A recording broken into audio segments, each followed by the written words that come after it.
আপনারা যারা মিস্ত্রি আছেন অনেকজন ওই যে নাইস বালির কাজ করতে ভয় করেন, কোনো ভয় নেই। মূলত যখন কাজ করবেন সুন্দর করে এখান থেকে একটা পায়া করে নেবেন, সুন্দর করে পায়া করে সল চেক করে নেবেন যে সলে আছে কিনা, এটা তো দেখতে হবে।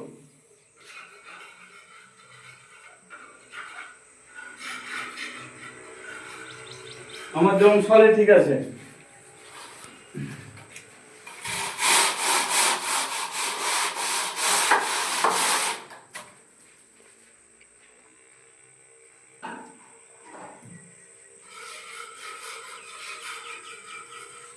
বন্ধুরা এসে দেখো, দেখেন ওই যে সল মানে হালকা যেন কিল্লার থাকে সলটা আর কি, এরকম। এরপরে কি করতে হবে, ওপর দিয়ে আর নিচ দিয়ে পায়া করতে হবে।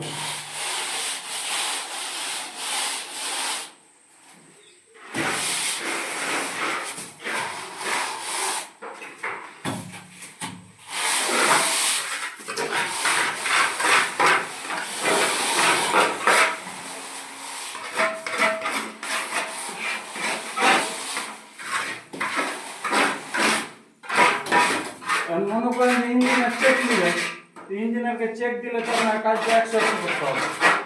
100 যদি কাজ করেন তাহলে আপনাকে সুন্দর করে পাট্টা মারতে হবে। যদি সুন্দর করে পাট্টা মারেন তাহলে আপনার কাজটা একবারে অ্যাকুরেট থাকবে, তাহলে আপনার কাজটা সুন্দর হবে। তাহলে আপনি যখন কাজ চেক দিবেন, চেক দেওয়ার সময় কি হবে, আপনার কাজটা কিন্তু যদি ডুপ্লিকেট থাকে তাহলে কিন্তু ইঞ্জিনিয়ার আপনার এই কাজটা দাগ মেরে দেবে। আপনাকে আগে নিজে চেক করতে হবে। এই যেমন দেখেন আমার পাট্টাটা এক চুলো আমার কোনো গ্যাপ নেই, এই দেখেন আমার পাট্টাটা এক চুলো কোনো গ্যাপ নেই। তো আবার ইঞ্জিনিয়ার, বহুত ইঞ্জিনিয়ার আছে, সাইড ইঞ্জিনিয়ার, ওনারা কাজ চেক করেন এভাবে। আসলে এভাবে কাজ চেক হয় না, কাজ চেক হয় আপনাকে এ কোণা থেকে এ কোণা ধরতে হবে, আর এ কোণা থেকে এ কোণা দেখতে হবে। যদি এই দুই কোণা যদি আপনার কাজ ঠিক থাকে তাহলে আপনার কাজ ঠিক আছে। যেমন এই যে দেখেন আমি আজকে সারাদিন এই সিলিংটা করছি, সিলিংটাও কিন্তু আমি পাটটাই সুন্দর করে করছি। এরপরে এই যে একটা সানসেট করছি, আমি একাই, একটা হেল্পার নিয়ে। তো সানসেটটাও দেখেন যে কিরকম হয়েছে ফিনিশিং, কান্নারগুলো কিরকম হয়েছে।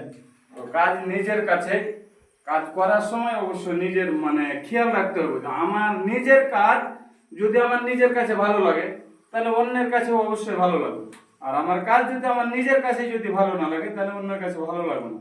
তাই বলছি যারা এই কাজ করেন না কেন, কাজ আগে নিজে দেখবেন যে আমার কাজটা কিরকম হচ্ছে, বা নিজে আপনার হেল্পার আছে, হেল্পারকে বলবেন যে আমার কোনো কাজটা খারাপ লাগছে না কোনো জায়গায়। দেখা যায় যে আপনি পাঁচজন থেকে বুঝতে পারছেন না, নিচ থেকে আপনার কাজটা যদি কম বেশি থাকে তারা বুঝতে পারবে। তো যারাই কাজ করেন না কেন এভাবে যদি কাজ করেন, আপনারা যে কোনো জায়গায় কাজ করতে পারবেন, কোনো জায়গায় আপনাদের কোনো জায়গায় আটকেবে না। তো যদি ভালো লাগে অবশ্যই আমার পাশে থাকবেন, আর আমার ভিডিওটা অন্যকে দেখার সুযোগ করে দিবেন। পরবর্তী আবারও আপনাদের সাথে নতুন কোনো ভিডিও নিয়ে যুক্ত হব। ভালো থাকবেন।